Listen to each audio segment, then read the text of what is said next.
My name is Michelle Mahoney, and I have been struggling with depression and anxiety since I was 12 years old. It all started when I was 12, and the reason why I remember that or know that is because I kept journals from about 10 years old all the way up until today. So while they are not as consistent as being an adult, when I was a kid, I was religious with them. It was my outlet. It was where I could get everything out, tell my secrets, get out my feelings. I definitely didn't put everything down, but I put a lot down. And so back in 2022, I decided I really wanted to make my dream come true of writing my own book. I wanted to tell my story, but I wasn't sure how to tell it in a way that I felt comfortable in doing so. Because just because I'm ready to tell my story, I know that some people that are a part of my story may not be ready to share theirs or the struggles that they went through. And I'm at a place now where this growth is coming into play, because I gotta say, even maybe 10 years ago, I would have been like, all of you, I don't really care what your opinions are or how you feel or whatever. And I would just say what I wanted to say. But I also did suppress a lot back then. And so from even 10 years ago to where I am today, I have grown so many skills that help me navigate my feelings now and to not engage in self-harm. I've also been able to have that self-reflection piece, but also the empathy for others and understanding where I am today is not where my close circle of people are. I had to go through a lot of pain and growth to get where I am. And that's a really, really hard thing to grasp. But when you are around a bunch of people who you can see their pain, you can almost feel it. You feel those vibrations, right? We all talk about that's a vibe. It's literally, you feel other people's vibrations. And when you know somebody's in pain and hurting and the behaviors that they're displaying are so prominent to you, it's so hard to not want to give them advice and help them out, because you know it, because you've been there.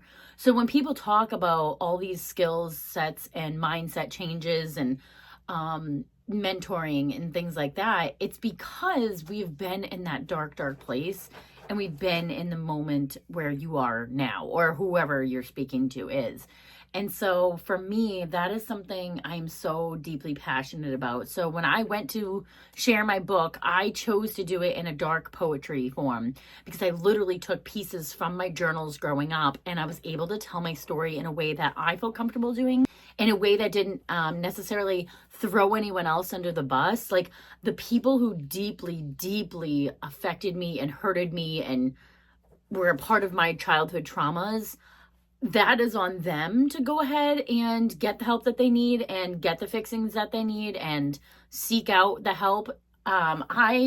Me putting out who it was or what their name is, for me, doesn't feel like that's going to help them and support their journey. And so I wanted to make sure that I could tell my story in a way that was comfortable for me, and not have to make someone feel like, oh damn, she just like outed me to the world, because no one wants to feel outed. No matter what terrible, terrible things happened or what people did to me, it's still now for me an understanding that I don't need to throw them under the bus. I don't need to say this person did this to hurt me. I have moved past that, and I feel so good. I'm in a comfortable place where I'm like, wow, I'm not feeling that sense of like revenge or get them or tell on them. It's not to say that I wouldn't give a child advice to say, hey, speak up and tell someone what's going on. Because as a child, I was told all the time, what happens in this house stays in this house, and you don't tell anybody anything or you'll get taken away. That was the fear that was instilled in me. And so I didn't tell, and I never said anything to anybody.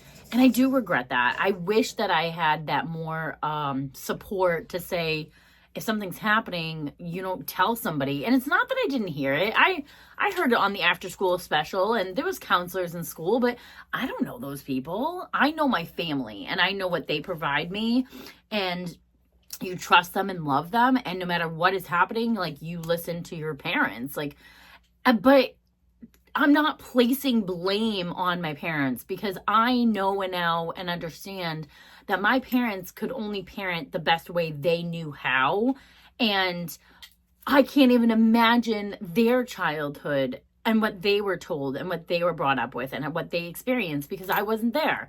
And so my parents did the best that they could, and I'm doing the best that I can, and hopefully my kids will do the best that they can. And like, that's really, when it comes down to it, all that we can ask for and all that we can do. We can only be the person who we choose to grow into and learn and develop, and realize that maybe the ways that you were brought up are not the only way. I hate to even say the correct way or the bad way. It's once we start taking those words out of the equation, and we can start to understand that I don't think any parent really ever wants to hurt their kid emotionally, physically, verbally, whatever abuse you want to talk about. I don't think that that's a parent's goal. Even the worst parents out there, I don't think that anyone wakes up and says, I'm going to have a kid so I can mess him up. Like, I don't see anyone really having that mentality. It's more of after the fact, when they're so deep down that maybe they stop caring, or, hold back, or don't provide the necessary needs for their children, or they leave because they're involved in drugs. And like, there's so many factors here. It's not to make excuses for people. It's more of understanding what people are going through. One of my biggest pet peeves is when people can't understand that when somebody is acting a certain way, it is because of your neurological system. A lot of it has to do with our mental health and how we're taking care of ourselves. And if you're not used to or know how to take care of yourself in that form, then it's so easy to spiral out of control. I mean, I don't know about you, but I've had such a toxic past, and it is so hard to get out of the toxicity, because being toxic is so easy to do. It is so easy to just let everything go, say screw it, I'm not going to do anything anymore, I'm not going to be the nice person, I'm not going to help anyone out, I'm just going to be inebriated all day with my drug of choice, whatever that may be. It's so easy to do nothing. It is so easy to be lazy and to stay in bad relationships and hang out with other toxic people, because it's the easy way out. It really, really is. The hard way is dealing with your pain, reflecting on your pain, and moving forward, and to try not to repeat the generational trauma, and to try not to do the things that we know are affecting humans. People want to talk about all like, oh, everyone's autistic now, or everyone has ADHD, or everyone has this. It's not about like these as new diagnoses. It's more of the fact that we have science and research that we're doing so we can understand people. And yes, we're just giving them a label now, but it's not like ADHD is like this new thing, or autism is new. Like, hello, wake up. Like, this has been around for many, many, many, many years. It's not a new concept. It's just we're being able to identify it now in different and new ways, and so that we can understand the people around us. So instead of being like, oh, this is new and what are we going to do about it? It's more of like, can we just understand about the people around us so that we can help each other out, help each other live a fulfilling life, whatever that may be. So my goal here with this channel is more just giving people that inspiration, hopefully, to be able to tell your story, do the things that you want to do, find your fulfilling life, and don't let anything get in your way. And again, it's so easy to say that, right? So there are specific steps that you can follow in order to get on a healing journey, which is what I'm on, because I always feel like we're healing from something, right? So it's a personal growth journey. It's a journey to get you through to the next goal that you want to accomplish. And as hard as it was for me to finally, last year, for me to tell some secrets that I had never, ever, ever revealed, it was probably one of the toughest years of my life ever. I would say it was the toughest year of my life. Because even though I wrote the book a few years ago, I finally told my actual story to a very few selected people in my life. And that was really hard to do. And I'm still working through it with some people who don't have that acceptance. But to be free of that burden Oh my God, I thought I was doing the right thing by holding on to it for so long and not saying anything and not telling anybody. I was going to die with it. I just felt like this is my secret to go down with. And it is what it is. Like, but there was always something in the back of my head, always burdening me. And the people that I wanted to share it with, I felt like I couldn't because I was supposed to keep this a secret. I was told to keep it a secret. You're not allowed to talk about it. So when you finally get it off your chest, it is like, it's life changing. So if you are dealing with something that you feel is like absolutely going to be detrimental to your life and your story, I promise you that whatever that thing is, you need to address it.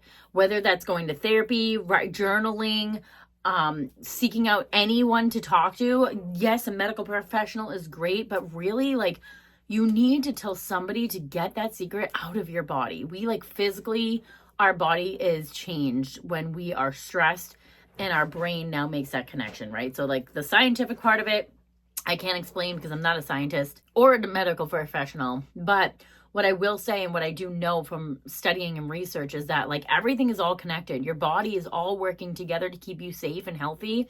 And when your brain is not safe and healthy, then your body is not going to be safe and healthy. And so you need to make sure that everything all around is staying safe and healthy, or learning those concepts on how to do that. So on this channel, I want to provide those strategies and tools for you to hopefully help you get to the journey that I'm on now, which is healing and living my life and going for the goals and being hopefully an inspirational person to others that are going through such a hard time. Because I promise you, whatever secret you have, I get it. I get it. Life is not easy. It may be hard to get through, like really hard to get through sometimes, but you only have one of them. So what are you waiting for?